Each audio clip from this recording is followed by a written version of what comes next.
Saudara, Partai Keadilan Sejahtera sebagai partai dengan perolehan suara dan kursi terbanyak di DPRD Jakarta menyatakan mengusung kadernya yakni Sohibul Iman sebagai bakal calon gubernur Jakarta. Dengan sikap PKS ini bagaimana dengan potensi poros koalisi pertarungan Pilgub Jakarta dan siapa kandidat yang menguat untuk maju di Pilkada Jakarta? Pagi ini saudara kita akan membahasnya dengan sejumlah narasumber yang sudah hadir ke studio. Di antaranya ada Direktur Eksekutif Trias Politika, sudah ada Mas Agung Baskoro. Selamat pagi Mas Agung. Pagi Mbak Adisti. Ya, kita nanti akan membahas soal Pilgub Jakarta yang semakin menggemaskan. Ya. Kemudian ada melalui sambungan Zoom, ada Ketua DPP Partai Kebangkitan Bangsa, ada Bung Daniel Johan. Selamat pagi, Assalamualaikum Bung Daniel. Salam pagi Bang, pagi Mbak semuanya Bang kita. Pagi. Oke, terlalu bersemangat ya. Kemudian ada Ketua DPD Gerindra Jakarta, ada Bung Ahmad Riza Patria. Selamat pagi Pak Riza. Selamat pagi, Assalamualaikum. Waalaikumsalam warahmatullahi wabarakatuh. Kemudian juga yang terakhir ada juru bicara dari Partai Keadilan Sejahtera, ada Mas Muhammad Iqbal. Mas Iqbal, selamat pagi, Assalamualaikum. Pagi, Assalamualaikum Mbak semuanya. Iya, saya ke PKS dulu ini yang menjadi spotlight kita semua karena setelah PKS akhirnya menyebutkan satu nama untuk mendorong kadernya, kader internalnya ini maju di Pilgub Jakarta, nama Sohibul Iman. Tentu saja apa pertimbangannya nih? Tiba-tiba kok ada nama Sohibul Iman yang kemudian dimajukan untuk Pilgub Jakarta, Bung Iqbal?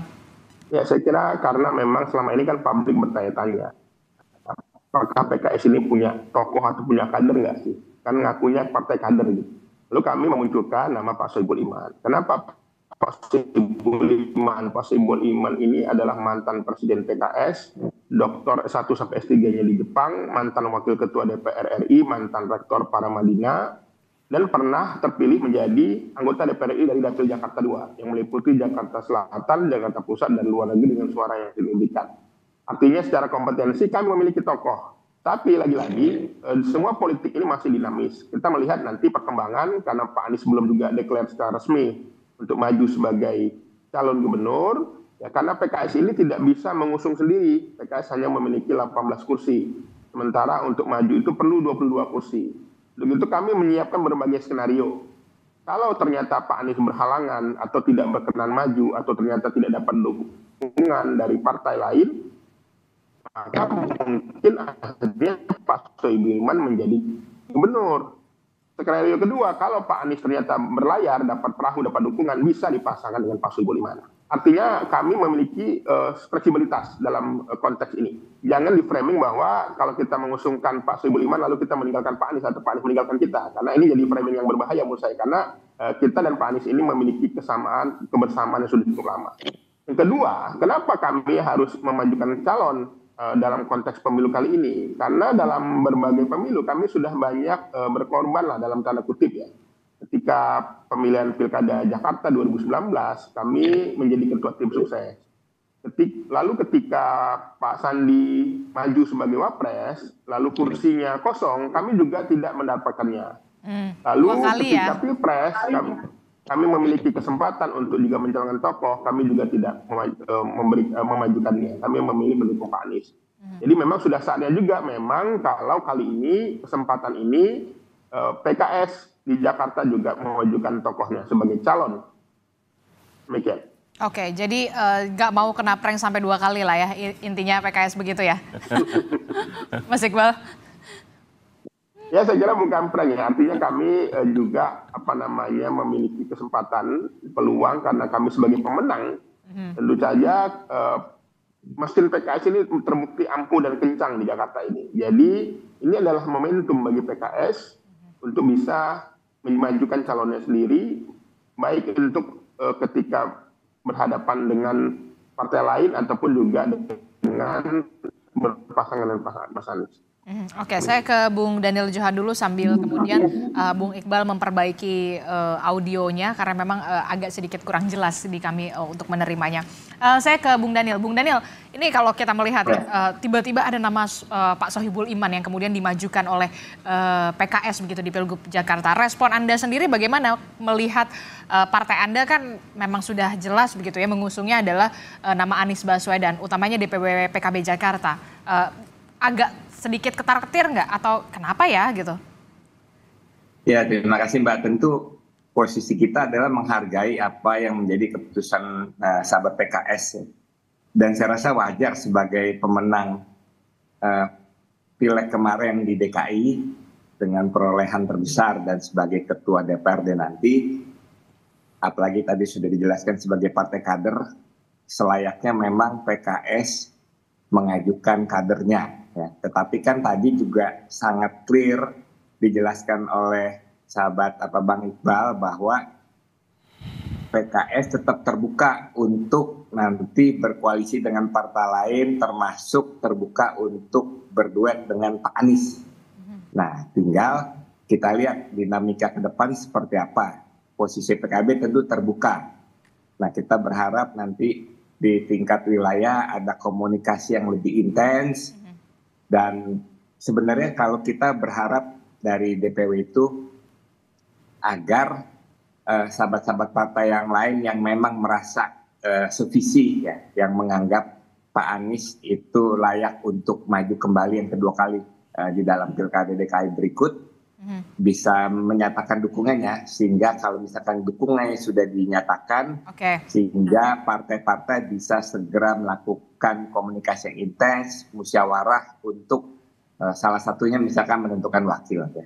Nah, dari situ sehingga langkah lanjutnya menjadi lebih jelas. Oke, tapi ini merupakan sinyal nggak sih sebenarnya PKS ini memang mau memajukan kadernya ini di Pilgub Jakarta? Berarti PKB, waduh jangan-jangan kita nggak bisa berkomunikasi lagi nih, udah nggak ketemu nih.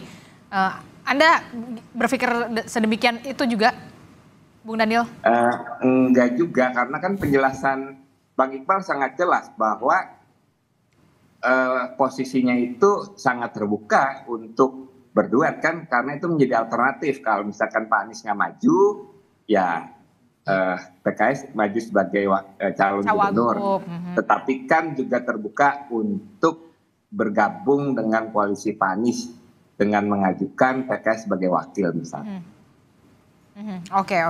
Berarti ya ini adalah salah satu alternatif yang kemudian coba diupayakan oleh PKS. Jangan sampai begitu ya kader internalnya ini sampai direlakan 2 kali masa jabatan begitu ya. Pak Sandi sama Pak Riza begitu sebelumnya begitu.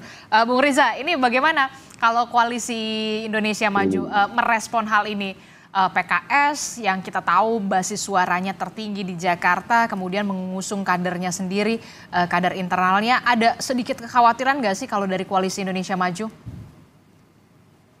Saya kira enggak ya, justru kami mengapresiasi apa yang menjadi pilihan partai-partai PKS yang mengusung kader terbaiknya, terlebih partai PKS. Dikenal sebagai partai kader, dan juga 2024 ini PKS menjadi pemenang di DPRD DKI Jakarta ya, di DKI Jakarta. Jadi memang sudah saatnya PKS bisa mengusung kader terbaiknya. Dan Mas Sohibul Iman adalah juga tokoh ya yang luar biasa di PKS. Jadi kami mengapresiasi pilihan PKS karena memang PKS punya kader-kader yang baik yang juga bisa dihadirkan dalam pilkada di DKI Jakarta.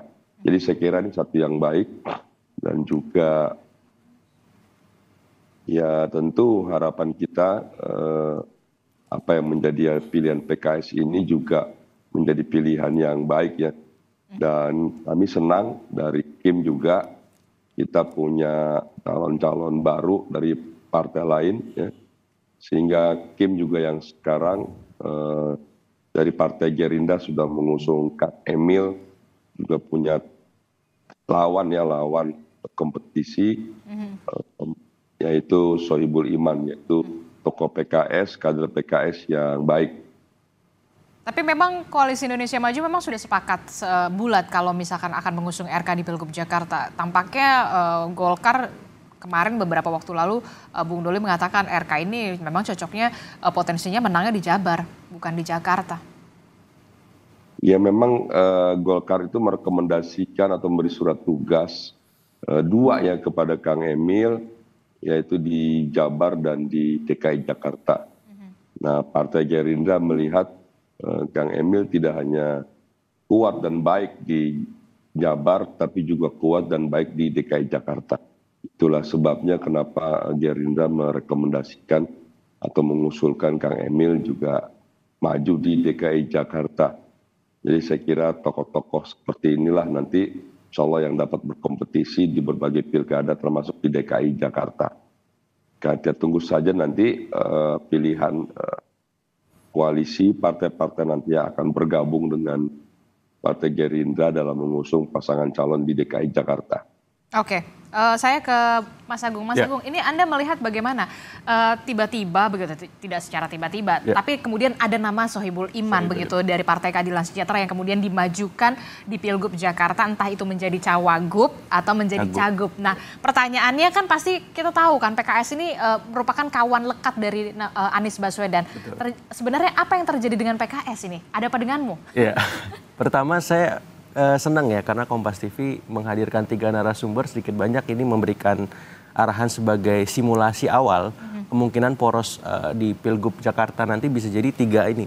Karena Bang Daniel Johan sudah mendeklarasikan Mas Anies gitu, PKS Mas Sohibul Iman, dan kemudian di sisi Gerindra ada Mas Ridwan Kamil yang terus digodok. Jadi saya membayangkannya secara liar ini jangan-jangan Pilkada Jakarta ada 3 poros koalisi yang akan bertanding nanti seperti itu. Tapi yang jelas di luar itu semua PKS ingin mengirimkan pesan kepada eksternal bahwa mereka punya kader, mereka punya marwah yang perlu dijaga setelah dalam beberapa kesempatan kalau tadi bahasanya di prank ya, atau zong gitu seperti itu. Nah, ini membuktikan bahwa PKS sudah berubah, sudah beda dan siap ya menampilkan kader terbaiknya untuk bertarung di Pilkada Jakarta. Sekaligus menjaga posisi tawarnya baik di koalisi pemerintah maupun di koalisi non pemerintah. Karena apa? Karena ya sedikit banyak ada gula-gula politik yang katanya mulai ditawarkan kepada PKS, dan itu saya kira bisa membuka ruang yang sangat luas bagi PKS untuk bisa berbicara lebih jauh ketika Pilkada Jakarta nanti, karena ini bisa mempengaruhi juga konstelasi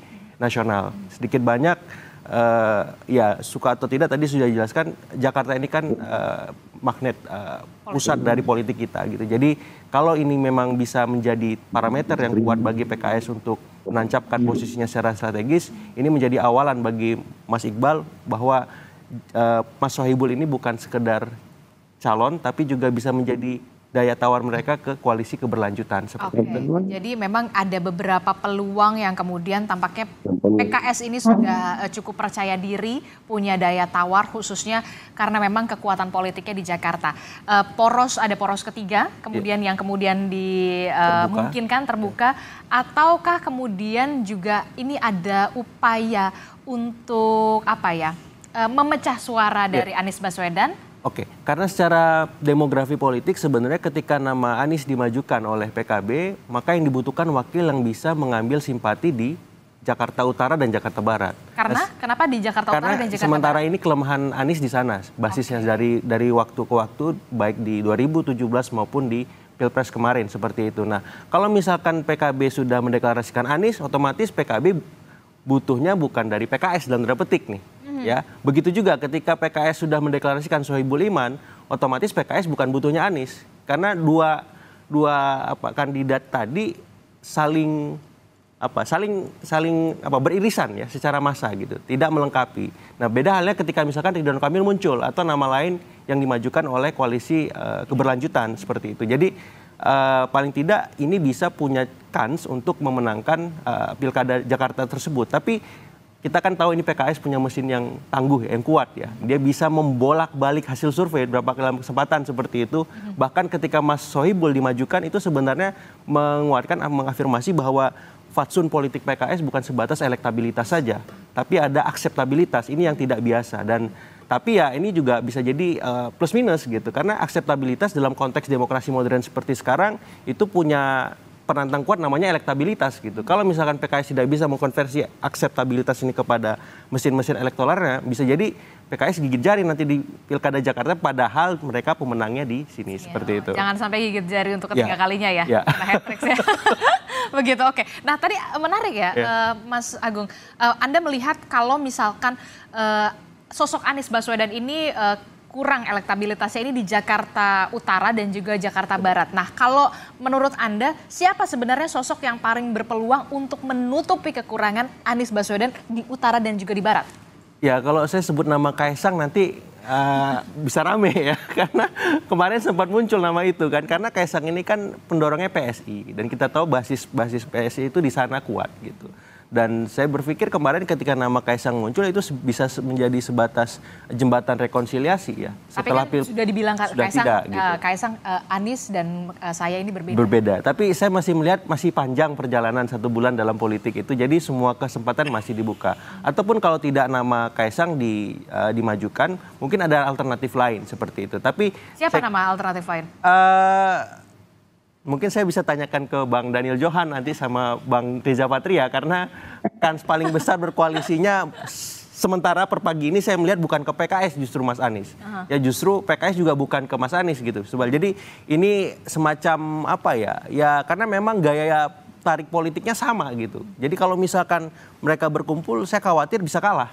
Nah tapi kalau misalkan mereka berpikir ini punya kans untuk menang juga ya it's okay. Tapi politik ini kan sangat dinamis ya, peta suara suka berubah dan kita tahu bahwa basis-basis di Jakarta dan Jakarta Utara dan Jakarta Barat tadi memang tidak mudah untuk dimasukin oleh teman-teman PKS dan turunannya seperti itu. Jadi saya melihat memang ini menarik ya ketika PKS mendeklarasikan lebih awal saya kira, karena memang saya berpikir mereka akan mengikuti alur dulu baru di detik akhir menentukan sikap seperti itu. Seperti ya detik-detik terakhir lah ya. Ya. Oke, saya ke Bung Daniel. Bung Daniel ini gimana Bung Daniel?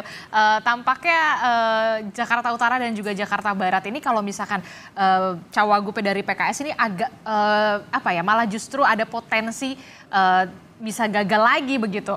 Anda melihatnya, jadi siapa nih kira-kira yang pas untuk di Jakarta Barat dan juga Jakarta Utara kalau dari PKB? Ya tentu dengan PKS cocok lah kalau memang akan berkoalisi nanti.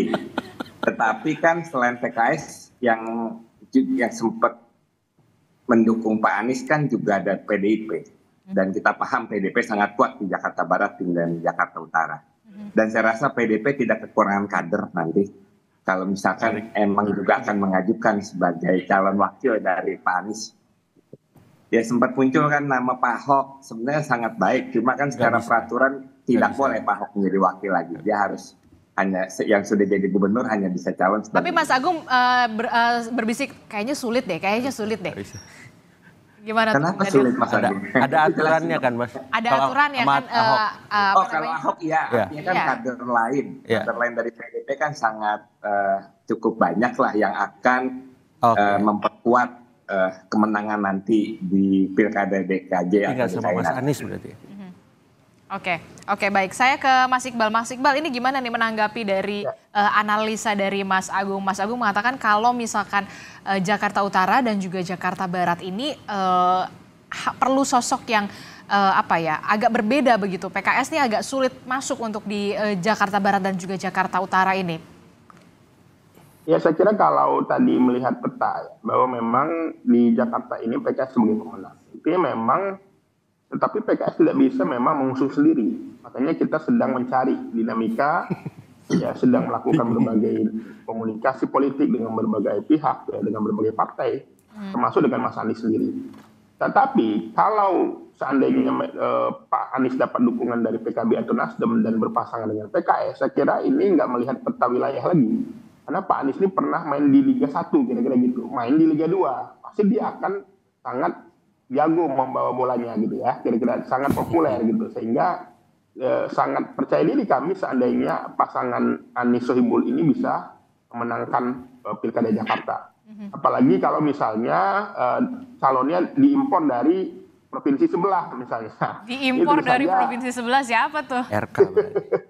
RK. Tentu saja ini lebih mudah, menurut saya lebih kuat Mas Anies sebagai incumbent dan Pak Sohibul Iman selaku orang yang pernah terpilih di Dapil Jakarta 2. Kira-kira begitu. Tapi kalau skenario terlain ternyata memang Mas Anies ternyata tidak berkenan maju atau mendapat tawaran dari pihak lain gitu ya untuk dapat posisi lain, tentu saja kami juga siap juga untuk maju sendiri. Kira-kira begitu. Oke, siap juga untuk maju sendiri kalau memang Mas Anies ini punya ada pikiran dan juga kalkulasi yang berbeda begitu dari PKS. Nah, Mas Iqbal, kalau misalkan dikatakan ini PKS lagi berupaya untuk memecah suara dari Anies Baswedan dengan adanya poros ketiga begitu. Bagaimana respon Anda, jawaban Anda soal ini? Saya kira ini belum final tentang poros ketiga. Kami masih memunculkan tokoh, lalu kami nanti bernegosiasi, berkomunikasi. Jadi feeling kami justru di Jakarta ini nanti nggak banyak poros, saya kira. Maksimal 2 aja lah, karena tadi surveinya cukup tinggi, popularitas cukup tinggi, dan tentu saja orang akan berhitung untuk berhadapan dengan PKS, apalagi bisa bergabung dengan Mas Anies, kira-kira gitu. Itu sangat kuat, kami yakin sekali. Karena tadi popularitasnya saya kira warga Jakarta nggak ada yang kenal Mas Anies lah, karena beliau pernah jadi gubernur 5 tahun, pernah nyalon presiden, ya, artinya se-Indonesia aja tahu ya, dengan kinerja yang kepuasan cukup tinggi. Tapi lagi-lagi kita melihat dalam politik itu kan ada banyak kejadian di last minute, dalam namanya teori tikungan Mandalika gitu ya. Untuk itu kami pun harus mengantisipasi. Seandainya tiba-tiba Mas Anies tidak bisa berlayar, tidak mau atau tidak jadi, atau dapat tawaran dari pihak lain untuk masuk jadi kabinet misalnya gitu ya. Lalu kami juga sebagai partai harus punya sikap, kami juga harus punya tokoh. Jadi kami memang melihat bahwa ini adalah momentum bagi PKS. Maka kami sejak awal sudah memberi pilihan ke Mas Anies. Mau masuk jadi kader, tidak perlu wakil dari PKS. Tapi kalau tidak berkenan jadi kader, maka ambillah wakil dari PKS. Kira-kira begitu. Oke, ada backup plan-nya lah ya. Jangan sampai kemudian maju tanpa ada pelurunya begitu ya. Kalau dari PKS jangan sampai gigit jari sampai ketiga begitu. Nah, tapi begini, yang menarik juga ketika ada gula-gula politik begitu ya, yang tadi juga sudah disinggung oleh Mas Agung, benarkah PKS juga memunculkan nama Sohibul Iman ini juga sebagai daya tawar untuk bisa masuk ke koalisi pemerintahan yang sekarang setelah dalam tanda kutip puasa selama beberapa tahun ke belakang? Jangan dijawab dulu Mas Iqbal, tetaplah bersama kami di Sapa Indonesia Pagi.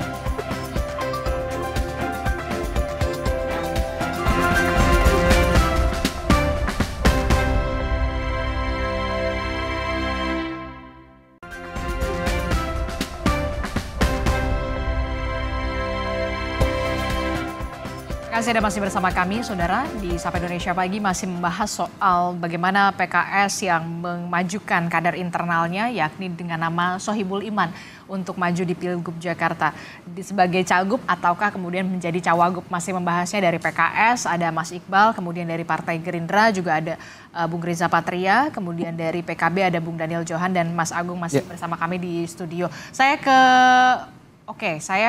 tadinya mau ke Mas Iqbal, cuma Mas Iqbalnya nggak ada ini. Oh, ada. Mas Iqbal, justru Bung Riza. Mas Iqbal, ini gimana ya kalau ada yang mengatakan ini kan PKS sempat ditawari begitu ya, ada gula-gula politik. Apakah ini menjadi upaya dari PKS untuk mempunyai daya tawar untuk masuk ke koalisi pemerintahan Prabowo Gibran 5 tahun mendatang? Ya, saya kira kan semua dalam politik itu sangat dinamis ya. Tetapi saya pribadi nggak tahu tuh info dari mana ya tentang gula-gula ini. Tetapi mungkin komunikasi ada yang mewakili pihak A, pihak B ya. Kita anggap omon-omon aja lah. Kita anggap itu bagian dari gula-gula tadi ya. Gula-gula yang tentu saja belum tentu manis juga ya. Tetapi lagi-lagi dalam konteks Jakarta ini bukan hanya soal gula-gula. Ini soal PKS ke depan. Bagaimana PKS ini sudah dipercaya oleh rakyat Jakarta, ketua DPRD-nya insya Allah nanti dari PKS ya. Ini tentu saja momentum bagi PKS untuk menunjukkan kualitasnya. Karena tadi saat ini kita melihat PKS sudah banyak berkorban, sudah banyak mengalah lah. Dan ini adalah momentum bagi PKS di saat sebagai pemenang untuk bisa berkontribusi lebih nyata buat warga Jakarta. Oke, jadi udah nggak mau mengalah lagi begitu ya, udah nggak mau mengalah lagi, harga mati begitu. Nah, kalau Anda melihatnya gimana nih, Mas Agung? Ya, kalau saya melihat semuanya masih bisa dinegosiasikan karena masih ada 1 bulan ya waktu untuk kita mencari tahu apakah poros koalisinya 3, 2 atau bahkan 1 misalkan. Tapi possible-nya 2 orang 3? Per pagi ini mungkin 2 lah ya. Tapi bisa saja mengembang menjadi 3. Kenapa? Karena saya masih melihat ada pengaruh yang sangat signifikan dari dua istana ya. Jadi sampai 20 Oktober ada Istana Merdeka yang berpengaruh, yang bekerja kekuatan-kekuatan politiknya. Tapi setelah itu ada Istana Hambalang namanya. Ya, yang berkuasa setelah 20 Oktober 2024 dan di situ berkelindan pilkada diselenggarakan 27 November 2024. Nah, kalau tadi misalkan Anies elektabilitas tinggi, tapi kalau tidak senafas dengan dua istana ini bahaya Bang Iqbal. Ya, karena ada kutukan petahana juga namanya. Ya, kalau 2014 kemarin ada Jokowi efek, ya. 2017 ada 212 efek. Nah, kalau 2024 ini prediksi saya ada istana efek namanya. Nah, kalau Mas Anies tidak membaca ini atau PKS tidak membaca ini bisa menjadi sebuah bumerang politik nantinya. Sehingga mau tidak mau, kenapa PKS tiba-tiba melakukan manuver tajam ya, mengagetkan lawan dan kawan mungkin juga seperti sampai itu. Sampai ngepot-ngepot ya. Saya kira ini bagian dari membaca arah angin politik istana tadi. Ya, karena suka atau tidak, ya PKS kan puasa terus nih. Kan nggak gampang, puasa Daud aja berat ya, sehari puasa, sehari lepas. Apalagi 2 periode. Iya, gitu ya. Masa nggak buka-buka ya kan? Itu, nah saya kira. Nanti bisa kekurangan gula. Nah, kecuali PKB kan udah nyaman kan seperti itu. Sehingga memang arah-arahnya bisa jadi agak berbeda dari istana dibanding dengan PKS. Makanya saya melihat PKS dan PKB ini mungkin bisa jadi akan, kemesraannya akan berakhir di Pilkada Jakarta ini. Ada kemungkinannya gitu, walaupun nanti kita uji 1 bulan ke depan seperti apa. Nah, yang kedua, saya melihat memang PKS bisa menjadi kunci bagaimana peta koalisi nanti akan terbentuk. Karena apa? Karena PKS punya basis yang jelas. Tadi kalau saya bilang Jakarta Utara, Jakarta Barat, maka di luar itu PKS punya kunci-kunci suara yang basis yang jelas. Siapa yang memegang PKS, maka dalam tanda petik kemenangan bisa pastikan mungkin di atas 50-60%. Tapi kalau ini tidak dilengkapi, hanya sebatas mengandalkan mesin PKS saja, ini bahaya. Gitu. Kemenangan yang di depan mata tadi bisa luput dan ya siap-siap Jakarta punya pemimpin baru seperti itu. Gimana Mas Iqbal? Saya masih fokus ke PKS dulu deh sebentar. Singkat saja Mas Iqbal, soal adanya istana efek, terus kemudian ada kutukan petahana, jangan sampai PKS salah strategi. Ya, saya kira Jakarta ini adalah pemilih rasional ya. Artinya pemilih rasional itu dia akan tidak terlalu ngaruh lah kalau mau salah istana efek, siapa efek. Mereka akan memilih apakah calon ini memiliki kapasitas, memiliki pengalaman, dan memiliki rekam jejak yang baik. Saya kira warga Jakarta adalah orang yang tidak mudah dipengaruhi. Mereka memiliki rasionalitas yang tinggi. Makanya PKS juga selalu menang di daerah-daerah yang rasionalitas tinggi. Di daerah yang berpendidikan tinggi, di daerah perkotaan ya. Kita menang di beberapa kota, beberapa provinsi, itu juga di daerah-daerah yang memang basis-basis di mana di situ masyarakat nasional, pemilih rasional. Jadi kami optimis sekali dengan peta demografi Jakarta, dengan keragaman Jakarta, dan PKS optimis bisa diterima oleh warga Jakarta. Oke, saya ke Bung Riza. Bung Riza ini kan karena tadi Mas Agung sudah menyinggung-nyinggung soal istana efek begitu ya. Nah, nama Kaesang apakah juga memang sudah dimajukan untuk menjadi strategi yang sudah dikatakan sudah mendapatkan lampu hijau juga dari istana, baik Istana Merdeka dan juga Istana Hambalang, Bung Riza? Iya, nama Kaesang memang awalnya justru disampaikan oleh teman-teman dari PKB ya. Yang kebetulan PSI kan koalisi, bagian dari koalisi Indonesia Maju ya. Tentu bagi kami Mas Kaesang termasuk calon yang memiliki potensi ya di beberapa daerah, termasuk di DKI Jakarta. Nanti koalisi Indonesia Maju tentu akan menginventarisir ya beberapa nama yang potensial, termasuk Mas Kaesang. Jadi saya kira Mas Kaesang punya peluang dan kesempatan potensi yang besar ya, juga dibandingkan nama-nama lain nanti yang mungkin akan muncul. Jadi sekali lagi kami berterima kasih pada teman-teman PKB yang justru lebih awal ya mengusulkan nama Mas Kaesang di DKI Jakarta. Bagi kami sekali lagi nanti akan kami diskusikan lebih jauh, kami godok nama Mas Kaesang. Nah ini kan kalau kita lihat ya, Gerindra ini kan juga punya posisi daya tawar yang kita tahu cukup tinggi juga begitu ya. Tidak hanya di Pilpres tapi juga di Pileg. Nah kalau misalkan dari kader internalnya sendiri sebenarnya punya nggak sih memang kader potensial yang memang juga dimajukan sejumlah nama. Siapa sajakah mereka selain mungkin Kaesang juga bisa dikatakan adalah kader dari Ketua Umum PSI yang memang cukup potensial untuk maju di Pilgub Jakarta. Ya, pada bulan lalu DPD DKI Jakarta juga sudah diminta oleh DPP untuk mengusulkan nama ya dari internal ya. Kami sudah mengusulkan 4 nama, yaitu Mas Budi Jiwandono, Mbak Rahayu Saraswati, dan Mbak Rani Maulani, dan saya sendiri Ahmad Riza Patria. Kami mengusulkan 4 nama yang bisa diusulkan dalam Pilkada DKI Jakarta. Namun demikian kami DPD DKI Jakarta dan saya juga pribadi kader yang patuh dan taat mengikuti apa yang menjadi keputusan pimpinan partai Gerindra di DPP. Jadi sekali lagi kami semua kader partai Gerindra di seluruh Indonesia selalu dan terbiasa untuk patuh dan taat mengikuti kebijakan partai. Jadi sekali lagi siapapun nanti yang akan diusulkan oleh DPP partai sebagai calon gubernur maupun sebagai calon wakil gubernur, kami tidak hanya patuh taat dan mendukung, tapi kami juga akan bekerja keras secara maksimal dengan sumber daya yang kami miliki untuk memenangkan Pilkada DKI Jakarta.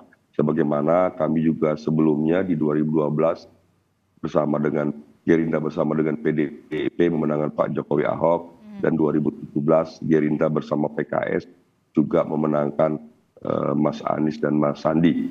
Jadi insya Allah nanti 2024 ini Partai Gerindra dengan Partai Koalisi juga akan memenangkan pasangan calon yang diusulkan oleh Partai Koalisi DKI Jakarta, khususnya Gerindra dengan Partai Koalisinya. Oke. Saya ke Mas Agung. Mas Agung, ini kan kalau kita lihat ya, Gerindra ini sebenarnya punya kader-kader potensialnya. Bahkan tadi Bung Reza mengatakan ada 4 nama yang memang sudah disorongkan, salah satunya Bung Reza, Rahayu Saraswati, kemudian Budi Jiwandono begitu ya. Nah ini kalau kita melihat apakah Gerindra ini sudah cukup lah ya menang di Pilpres, tapi bagaimana? Apakah cukup juga punya ambisi juga untuk memenangkan Jakarta dengan mengimpor dalam tanda kutip sosok RK dari Jawa Barat dibawa ke Jakarta? Ya, pertama memang semua partai hari ini mempertimbangkan instrumen survei sebagai salah satu alasan mereka memberikan rekomendasi. Artinya memang kalau basisnya survei, 4 nama tadi memang dibandingkan RK akan sangat jauh secara elektabilitas. Sehingga munculnya nama RK itu sebagai sebuah keniscayaan dan kebutuhan politik dari Gerindra untuk memastikan Anies punya lawan sepadan ataupun figur lain seperti itu. Nah yang kedua memang 4 nama tadi memang idealnya kalau secara elektoral, basisnya elektabilitas, maka sementara ini kalau hasil survei kita rujuk paling ideal sebagai wakil. Apakah wakilnya RK, apakah wakilnya Anies, apakah wakil yang lain seperti itu. Yang jelas 4 nama tadi sementara ini wakil. Tapi kalau misalkan RK jadi masuk ke Jakarta, bukan sekedar on the way lagi, maka kans untuk memenangkan Pilkada Jakarta ini terbuka lebar di sisi Gerindra dan koalisi Indonesia Maju seperti itu. Sehingga ini bahaya bagi teman-teman Mas Anies ya atau PKS bahwa istana ini punya calon. Nah, kalau ini cocok dengan teman-teman PKB dengan Aniesnya, kemudian PKS dengan Mas Sohibul, ayo gabung. Tapi kalau enggak ya kita lawan ya. Kalau kita lawan ya siap-siap kalah seperti itu karena Gerindra punya track tadi ya. Bersama PDIP menang, bersama PKS menang. Nah, kira-kira Gerindra sama siapa nih untuk memenangkan hat-trick ketiga kalinya? Seperti itu. Jadi saya kira ini alarm bagi kubu yang seberang nih Bang Daniel dan Bang Iqbal. Nah, sekaligus ini tawaran juga sebenarnya bagi Bang Daniel dan Bang Iqbal, tertarik nggak gabung ke kita seperti itu. Bung Daniel, respon Anda langsung. Singkat saja. Ya, kan belum jelas juga apakah RK akan maju atau enggak. Tapi rasanya RK akan di Jawa Barat. Kenapa keyakinan Anda begitu kuat RK ini tetap akan berada di Jawa Barat? Karena memang gimana? Apa pertimbangan Anda mengatakan seperti itu? Signal yang beredar seperti itu. Signal yang beredar. Meskipun saya belum tahu, kita lihat ini nanti kayak apa. Oke, terakhir inilah yang kemudian bisa dikatakan menarik sekali untuk disimak, ada juga elektabilitas, kemudian juga akseptabilitas dan juga isitas gitu kan. Nah, ini yang harus diperhitungkan benar-benar untuk di Pilgub Jakarta. Nah, kalau terakhir nama Kaisang pasti kan potensial sekali. Betul. Apalagi juga mendapat restu lah ibaratnya dari istana, baik Istana Merdeka dan juga Istana Hambalang. Anda melihatnya possibility-nya untuk di November mendatang? Iya, karena Kaisang baru saja mengeluarkan statement dia berbeda dengan Anies, otomatis pilihan yang tersisa bersama dengan RK atau nama lain ketika diajukan oleh Koalisi Indonesia Maju. Nah, di titik inilah ini nggak mudah mencari figur yang sepadan melawan Anies Baswedan dalam waktu yang saya kira efektifnya mungkin tinggal 5 bulan, 4-5 bulan efektif. Dan di banyak survei yang kita baca, tren datanya itu pekerjaan memenangkan kandidat dengan waktu sesingkat itu di mana petahananya sangat kuat seperti Mas Anies, ya, elektabilitas kalau simulasi 2-3 nama 50%-an lebih, approval rating seperti Pak Jokowi 70-80%, itu nggak gampang. Jadi pekerjaan dua istana ini juga nggak mudah gitu. Karena Mas Anies juga punya track mengalahkan jagoannya istana atas nama Basuki Cahayapurnama ketika 2017. Tapi masalahnya itu satu istana. Nah, kalau dua istana teruji nggak Mas Anies? Kan seperti itu. Karena ini nggak gampang. Punya PR-nya lebih berat ya. Ya, jadi saya kira semua kubu, semua kutub koalisi hari ini ya harus sama-sama mawas, jangan terlena dengan elektabilitas, approval rating, maupun dalam tanda petik kekuatan istana sekalipun. Karena ketiga-tiga variabel tadi pernah kalah dan dikalahkan seperti itu. Oke, termasuk juga kalau di 2024 ini jangan-jangan ada kutukan petahana. Itu juga yang kemudian harus menjadi alarm juga, baik itu untuk koalisinya PKB nanti atau kemudian dari Koalisi Indonesia Maju. Nanti kita masih akan lihat bagaimana perkembangan dan juga dinamika politiknya karena komunikasi ini masih cair, masih terbangun, masih ada beberapa bulan lagi. Nggak ada yang nggak mungkin di dunia politik. Terima kasih Bung Riza Patria dari Partai Gerindra telah bergabung bersama kami. Mas Iqbal dari Partai Keadilan Sejahtera dan kemudian ada Bung Daniel Johan. Mas Agung, terima kasih. Selamat pagi Bapak-Bapak, sehat selalu. Assalamualaikum. Waalaikumsalam.